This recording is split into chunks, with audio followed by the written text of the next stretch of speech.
Good morning, good morning, good morning, and welcome to another episode of On the Couch with Creatives. I say good morning because I'm here in the UK, but good afternoon or good evening if you're anywhere else in the world. I'm Melanie Perry. And I'm Julie Hyde-Mew. And this is On the Couch with Creatives.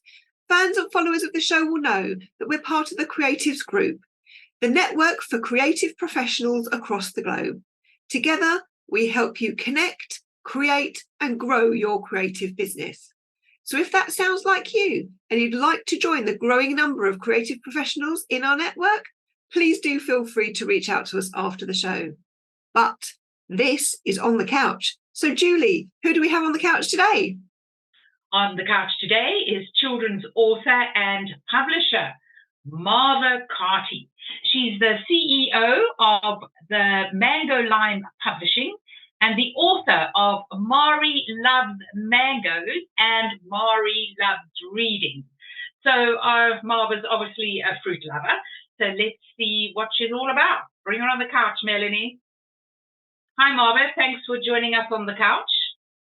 Hi, Julie. Hi, Melanie. Lovely to see you here. Let's get this fruit thing out of the way first, Marva. Why have you called your publishing company Mango Lime, and why are your books all about mango?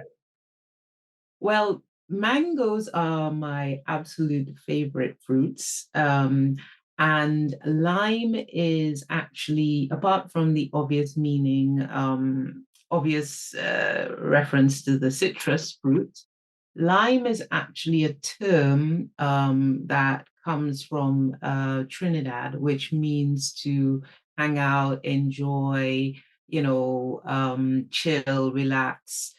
So we say, oh, we're going to lime. We use it as a verb. We use it as a noun. We're going on a lime. We're liming. So mango lime is sort of a double meaning. So you take the two fruits, mango, my favorite fruit, and lime. We had a massive lime tree in my backyard when I was growing up in Trinidad. I used to it was my first entrepreneurial venture. I would sell the limes to the local corner store. And then the second meaning of lime, as in, having a good time, enjoying yourself, etc. So that's where that's kind of the inspiration behind mango lime. Mango, I've been obsessed with mango since I was a small child. And so my first children's book, Mari Loves Mangoes, is a thinly disguised version of myself. If anyone knows me and how much I love mangoes. I love that. I like mangoes too. I do. There's not a lot you do not like. Come on, they're very messy. Yeah. Juicy. Yeah. I could just eat one now, actually. Yeah. So you were born in England, but you spent your childhood on the Caribbean Island of Trinidad. Yes. And then you won a scholarship and you went to university in the United States? Yes. So I kind of, been a little bit of a traveler. But I've actually come full circle now and ended up back in Slough, which was where I was born. People may think, oh, that's a bit strange. A lot of people try to move away from Slough. But as luck would have it, I've come back to my point of origin. There's a lot going on in Slough because I've lived near Slough for many years, in Datchet and Langley, and there's a lot going on there. And of course, it's becoming the hub now of the film industry. Yes, it is. I think Slough is a very underrated place. There's, as you say, there's a lot going on. There's a lot going on below the surface, and a lot of creatives, that is a pleasant surprise as well. So how did you get from Slough to Trinidad? What's the story from leaving Slough to going to Trinidad? So I left Slough when I was 4 years old. My parents met in Slough and, fell in love, got married here, and then had my sister and myself. And then they decided that they felt at that point in time, which was, kind of like 1980, that they would have more opportunities in the Caribbean. So they decided to give it a shot. And so that's how come, I ended up growing up in the Caribbean. I didn't really remember, as I say, I was very young, did not remember much about those early years in England. So my childhood experiences were really set in the Caribbean. And then my parents, they never really came back here. They settled out there. Don't you miss the warmth and the sun and the mangoes? Yes. But to be fair, Julie, on the day like today when the sun is shining, there is something about, the English summer and, the beauties of England when the weather is great. No one can deny that. And everyone just seems more relaxed. Are you saying that the British are more relaxed than the Trinidadians? No, nobody is more relaxed than Trinidadians. We just unbend a little bit when the sun comes out.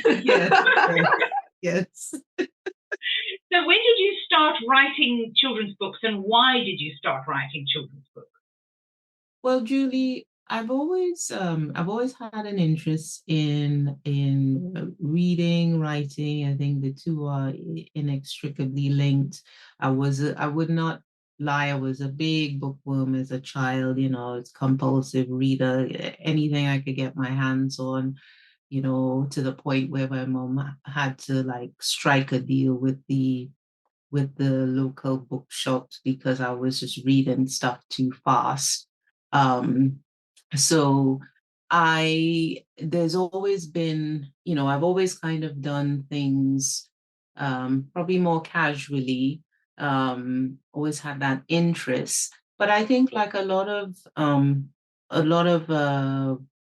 writers, we kind of get hamstrung by imposter syndrome and thinking we have to do things in a particular way or follow a certain path in order to be taken seriously. So for a long time, I kind of put those things aside, even though it came out in unexpected ways through, different professions where I would write certain things or I'd get involved, it would come out indirectly. And then, like, I guess a number of people during the course of the pandemic, had thoughts about, okay, it's now or never to kind of really explore, more formally certain creative options. So in the summer of 2021, I decided to give it a try. And I didn't really tell anyone at the time what I was doing. I kept it very secret. I don't think necessarily at that time because of a lack of confidence, but I didn't necessarily want to get distracted with too much external input. And I just wanted to see where the journey would take me. So I was actually sitting here in this study, and an idea just came to me, about this little girl and mangoes, and I just started writing, and then I put it down, and then it just kind of kept niggling at me to do something with it, and so like, okay, I'm going to do a picture book. And I approached an illustrator who had kind of been observing for some time and asked them to do a sample. And when the sample came back, you know, when something just kind of stabs you in the heart. And it's just, I got really emotional when I saw, you know, kind of like it starting to visualize. And so then I agreed with them, you know, after, you know, providing a brief, etc., that we would go on this journey to see how it would turn out. And but I didn't really have a big plan as such as to, I just wanted to do the book. But I hadn't really thought that far ahead of, okay, so after you do the book, then what? In my mind, on one level, I kind of understood what needed to be done, but I hadn't really mapped it out because I just wanted to get to that point.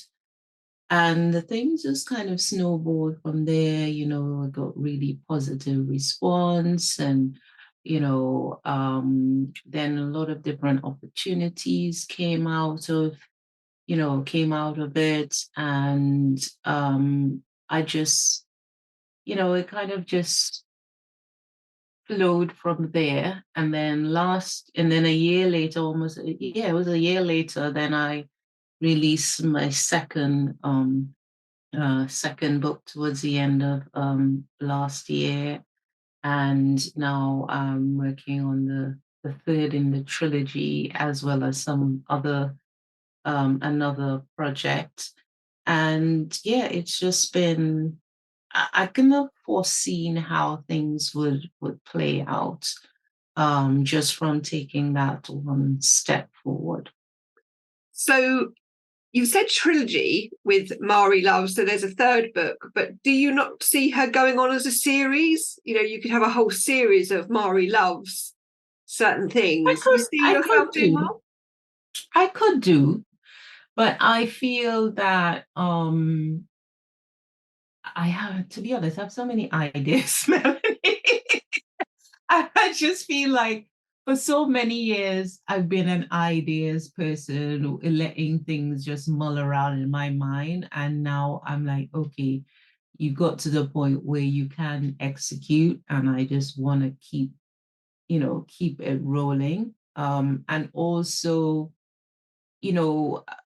it's a learning process along the way in many ways. So even though I could technically go on with quite an extended series, I feel like there are stories that I want to prioritize.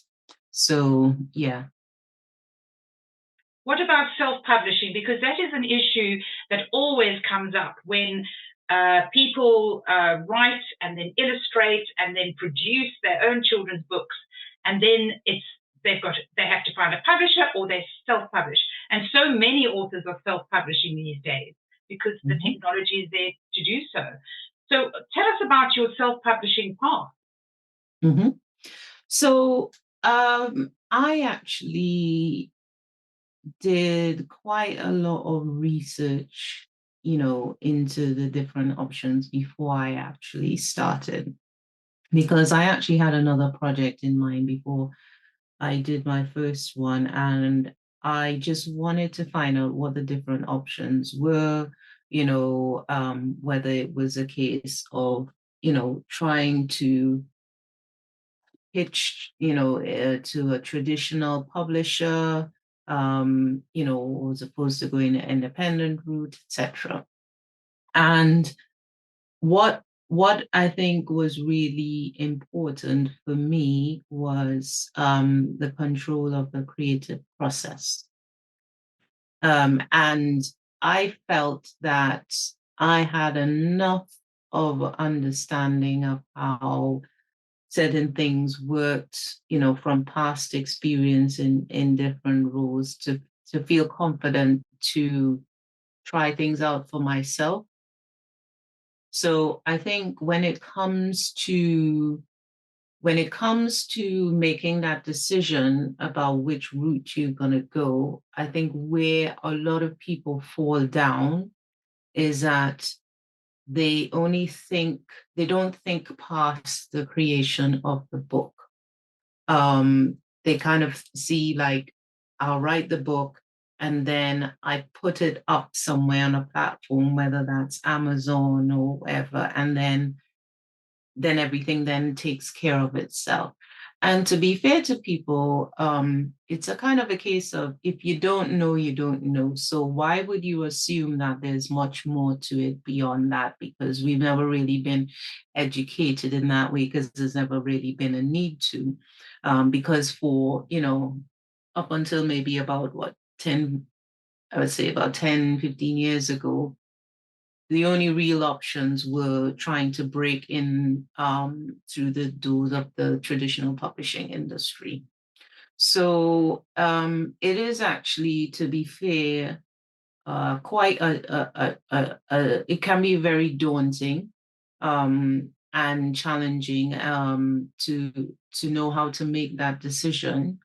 But I would say that this is where the importance of networks and communities, really help, because you can also find yourself in a situation where you're open to scammers, or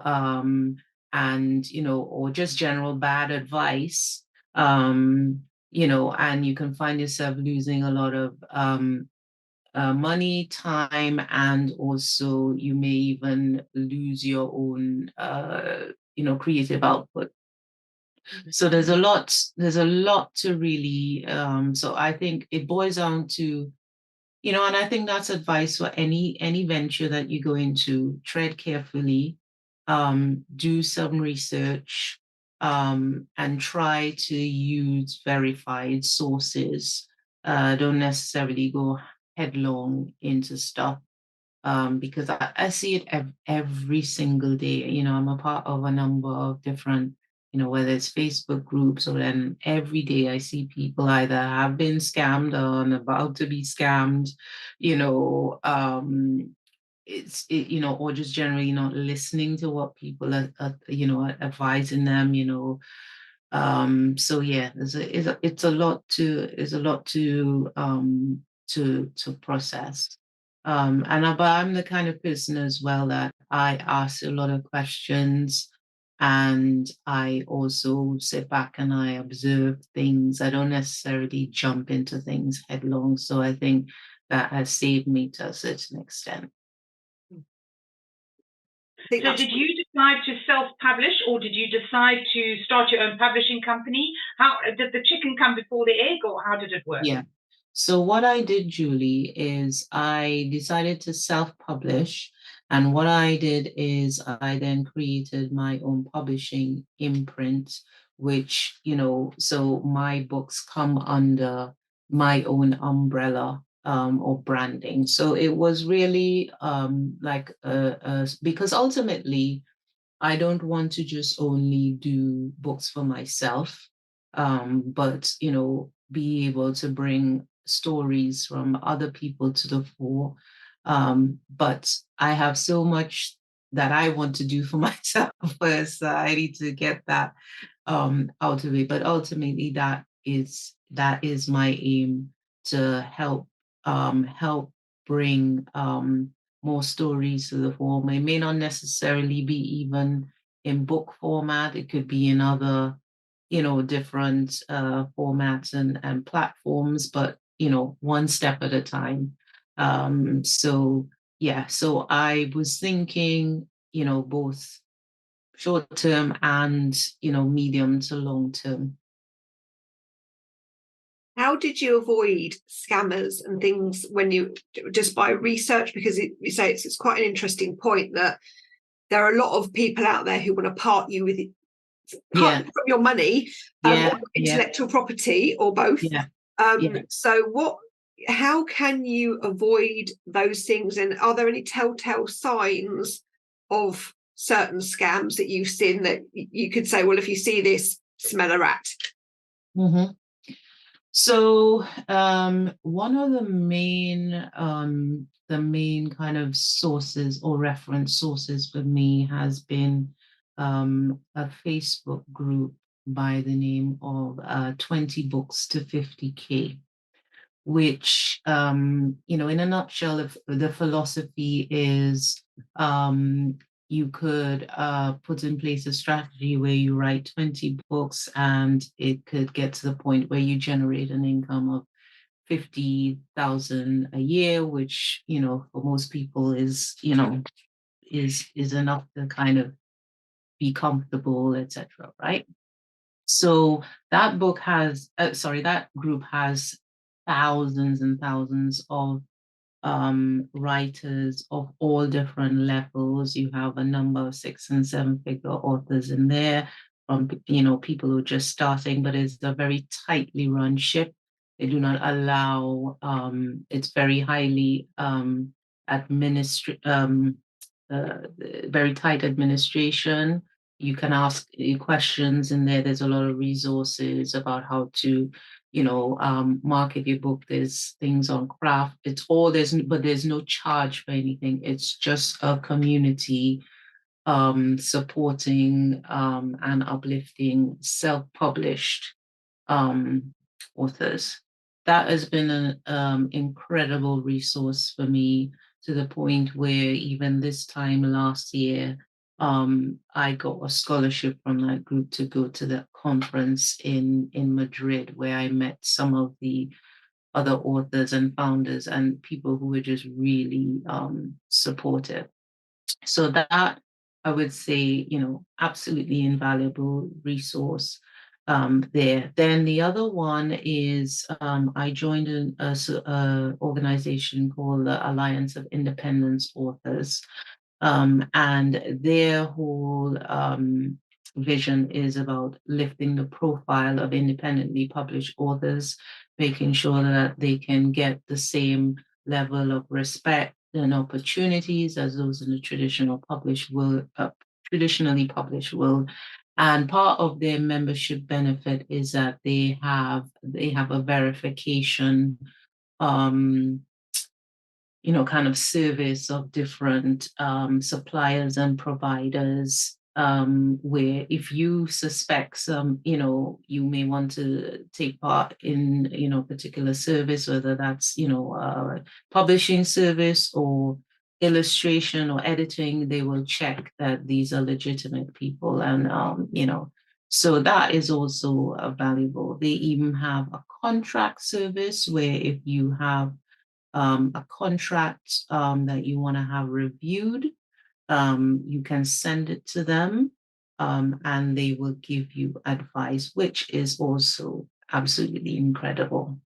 So, for the, people might say, oh, that's a cost and whatever, but compared to the cost that you could lose from, throwing your money into any, so it's a very small, it's reasonably priced.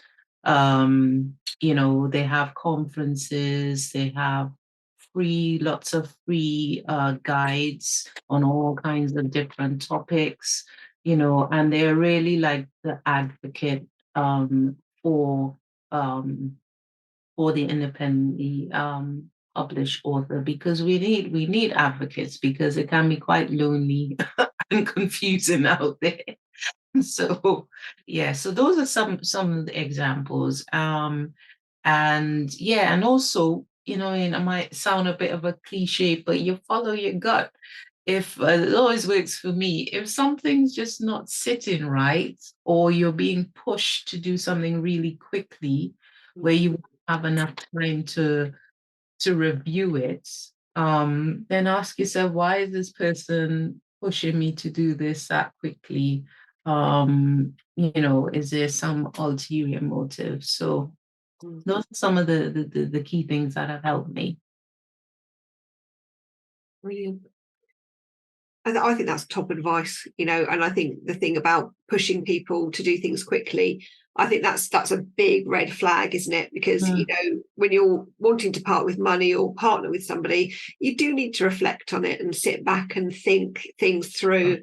And somebody, fear of missing out. Well, do it now, or else you'll miss this or you won't get that. You'll miss your money is what you'll miss. Yeah.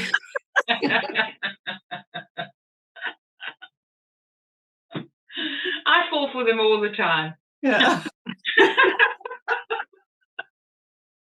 they're getting smarter, these people as well, aren't they? Oh yeah. It's Oh getting yeah. harder and harder to spot Yeah. the dodgy Yeah. ones. So I think, putting yourself or connecting yourself to a group of supportive people that have got your back and know the industry is really important, because at Yeah. least you can say, oh, I've had this, does that sound right to you? And no. And I think if there are people out there who have fallen victim to these things, they shouldn't feel ashamed, because, it is an incredibly complex, environment to try and figure out and navigate. And things are changing all the time, So I think I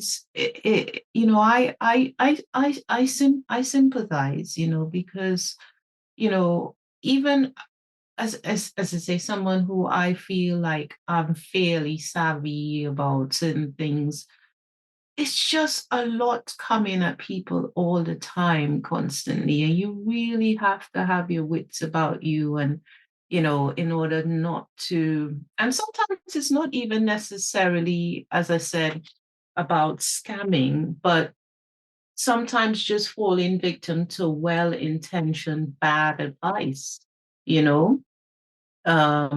So yeah, I wouldn't necessarily beat yourself up about it. You just kind of take the lesson, take what happened and use it as a lesson to move on and do better the next time, because it can very easily happen.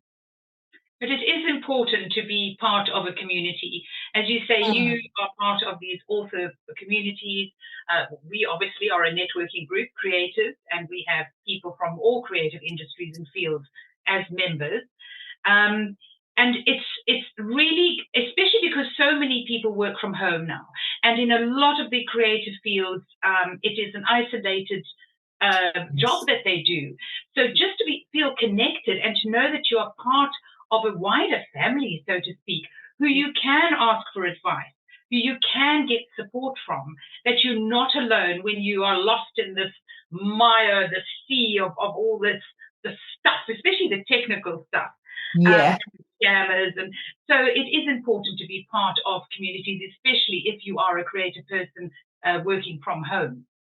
Yeah, definitely, Julie. And as I said, half of the enjoyment in being part of all of this has been meeting those other creatives, whether it's been online or in person, or just also having knowing that they're like-minded, as I say, like-minded weirdos out there like you, out the same kind of, insecurities, or, or when there's certain little things you might want to celebrate that, say, someone in your inner circle of family may not understand the importance of that. It's just great to have, have that, as they say, squad to be like, yeah, Yeah, you want somebody to be your cheerleader. Yeah, because we have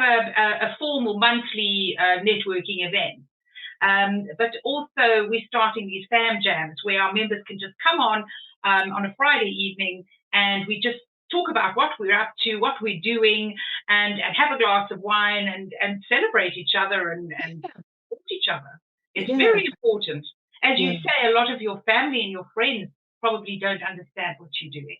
Yeah, and that's it's not no fault of theirs, because that's not their thing. They love you and they want to support you, but certain things they're not gonna get. So I just think that is, as you say, Julie, that is so it's so important to have that opportunity for that community and camaraderie, and and I say, even if you as I say, we have it online, or but I think I still am an advocate for, where possible, I know it's not always possible in these times, but where you can have that in-person connect, when those opportunities come. I think that really helps to even strengthen the ones that are being created online. It's amazing because there are people that I met or followed online during the pandemic who have now met in person, who now I consider friends, and it's just like, just this past weekend, I went to an event in Luton, and there was a publisher there who I originally approached to do to help me with my book. And then I decided I'll just try and go ahead with it on my own. But now we're friends, and she has, it just really warms my heart, because, if I hear of opportunities for her, I put her forward, and vice versa. And, it's just really great to have, have that opportunity for, not only professional collaboration, but, development of personal relationships as well. Oh, absolutely. We found that, didn't we? We went along, a few of us creatives, to support one of our members who was exhibiting at a gallery in Camden. And it was lovely to, I'd met her from another networking group. I've known her for a while.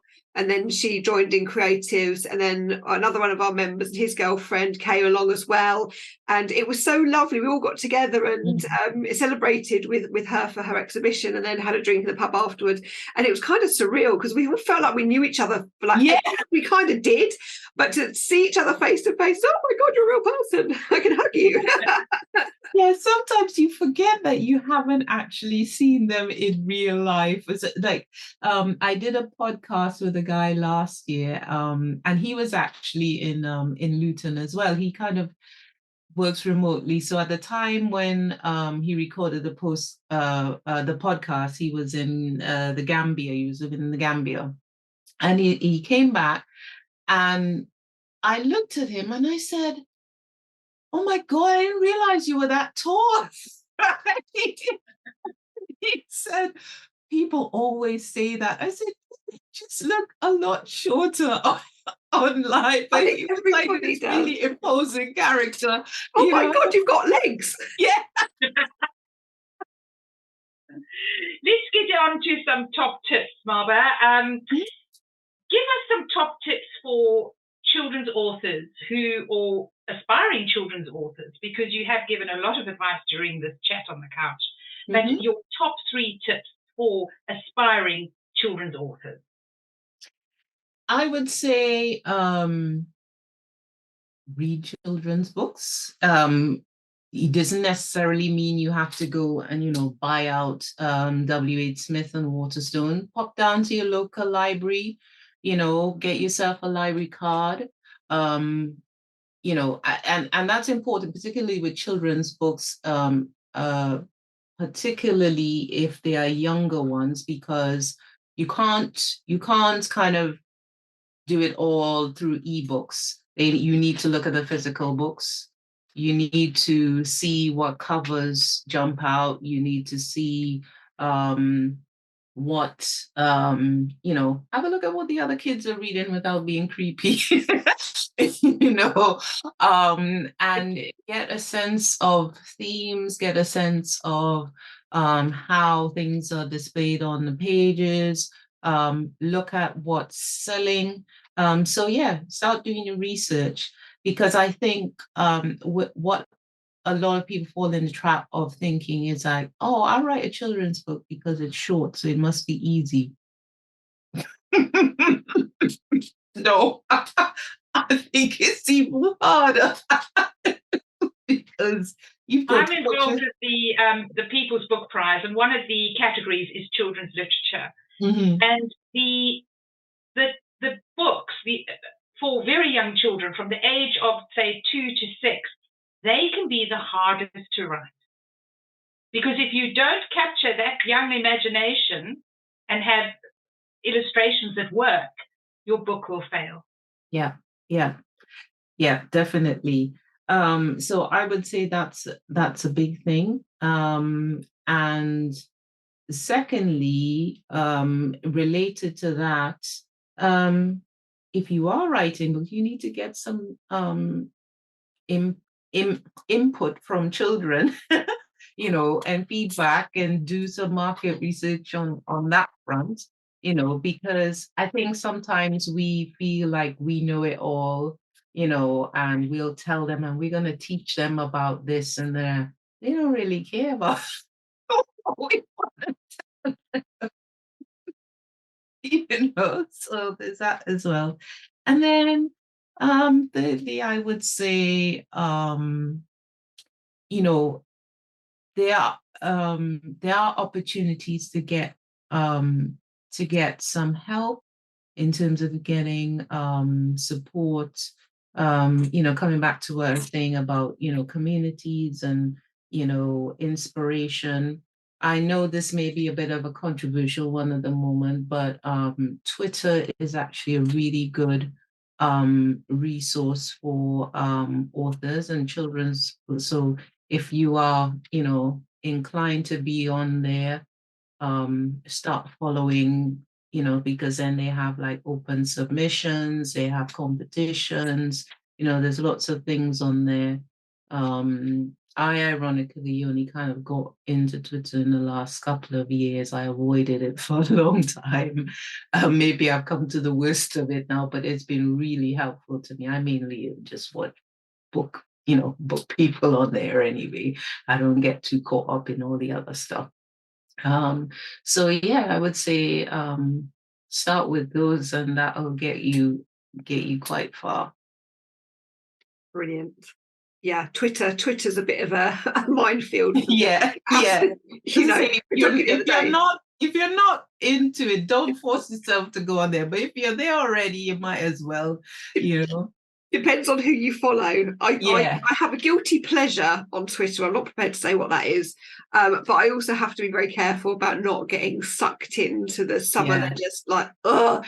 But it is a great place. I have to admit, it is a great place. Like a lot of celebrities, as you say, authors, journalists, all the journalists, if you're wanting to get a press release out, or you're wanting something to come to someone's attention, Twitter's a great way to do it because they're all on there. I know. I didn't realize. I don't want to say it's easy, but it's actually not as hard to get attention in certain areas if you know how to do it on Twitter. So yeah, if you're inclined to step into that wilderness, you make the most of it. Navigate with caution. Yeah. Carry a big stick. Is that you can? I love it and I hate it at the same time. And some days I do just have to just come away because I think I can't do this today.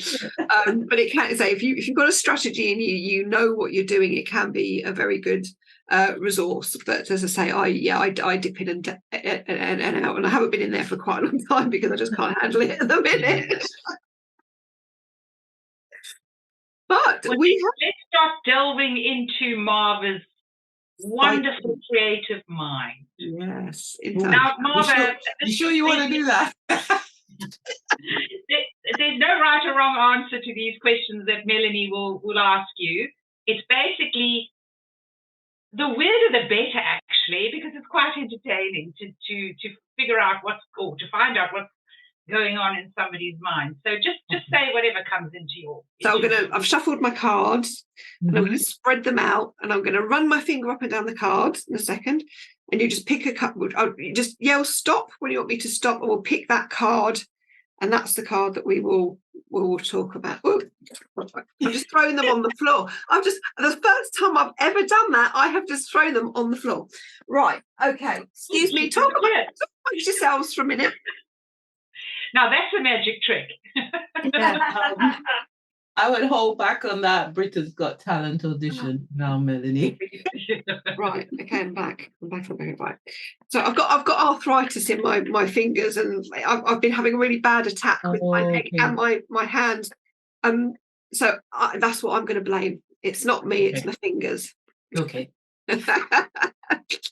Right, okay, let's turn them around the right way now would help. Right, okay, compose yourself, woman. Right, okay. Let's start again, shall we? Okay, I think we're right. Spread. Okay. It's going to take all day. Oh, there you go. All right, shall I say stop now? Oh, there? Yeah. Yeah. Okay, let's have a look. What did we pick? What did you pick? I'm going to put them away now just in case of any other incidents. It's going to be one of those afternoons, I can just tell. Right, okay. Oh, this is a nice one for you. You picked beauty, the value of beauty. So I'm going to ask my normal question because I like it. What does beauty mean to you, Marva? What does it look, feel, and sound like? Look, feel, and sound like.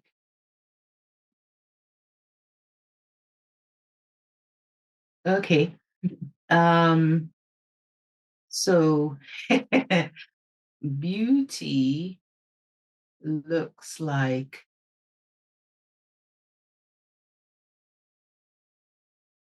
a perfectly ripe mango.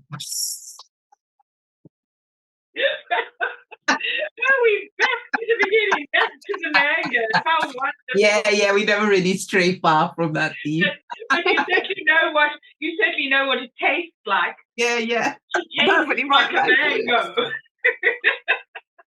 I love that. I love it. How could more beauty improve the world? How could more mangoes improve the world, Marva? How could more beauty improve the world? I think, for me, beauty, is not just about, kind of the obvious aesthetic of the physical and the exterior beauty, but I think, the inner beauty. I think when I say inner beauty, like sometimes just, some people just radiate, like that positivity or something, and, they may not necessarily be what we consider conventionally beautiful or handsome or whatever. But there's just something about their spirit that just kind of covers everyone that comes into contact. I think if we can have more of that, and I think that is closely related to kindness, and just seeing other people. And I feel like we really could do with more of that, in the world. So when I think of beauty in that sense, I think, we could have that spreading everywhere as far as possible. That would definitely make a difference. Definitely. I love that. And I wholeheartedly agree. And I'm not going to think about beauty in any other way. Whenever somebody says beauty to me from now on, I'm going to think, go. Yeah. I just am. I love that. Do you find that for every birthday and Christmas somebody sends you a mango, either a ceramic one or one made out of cloth, or somebody knitted you because they're too expensive? Do you have pictures of mangoes on your wall? Do you put a mango on top of your car? That's a stretch too far. Yeah. I'm just seeing a world full of mangoes. You've opened up my mind to a world full of mangoes. Marva, you have been marvelous. Thank you so much for coming on the couch with us. We've thoroughly enjoyed talking to you. It's been a pleasure. Oh, it really, really has. Thank you so much. We've thoroughly enjoyed it. And thank you to our lovely viewers for tuning in as well. All Marva's details have been going across the screen. So if you want to order Mari Loves Mangoes, you know now where to do it. But until next time, we'll see you.